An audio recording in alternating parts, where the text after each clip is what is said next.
Contemporary signs. Today, there are plenty of frightening signs around the world, warning of various dangers. And as you might expect, some go entirely unheeded. One of my favorites is this sign warning about the dangers of cave diving. Or this warning about somewhere where you should absolutely not ski. I'm actually tempted to make an iceberg just about these if you guys are interested.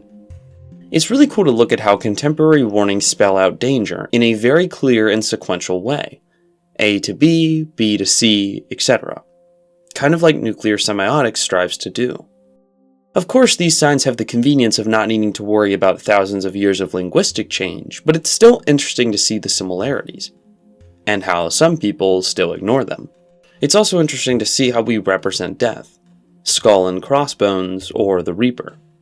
In our culture, that makes sense, but it won't necessarily in the future. The Sandia report actually has an interesting excerpt on this. Graphics are likely to be culturally restricted in meaning. There are no conventional signs, such as the skull and crossbones, for example, that convey the same meaning across cultures. A bar across a picture of someone digging may suggest prohibition of digging to people now, but no one can be sure it will not be seen as suggesting something positive about digging 3,000 years from now.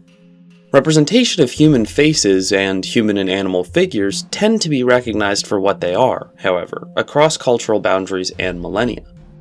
For example, we have no trouble recognizing such figures in the Paleolithic cave paintings of Europe and in prehistoric rock carvings and rock shelter paintings in Africa, Australia, and the Americas. We can even recognize many of the activities in which the human figures in these paintings seem to be engaged.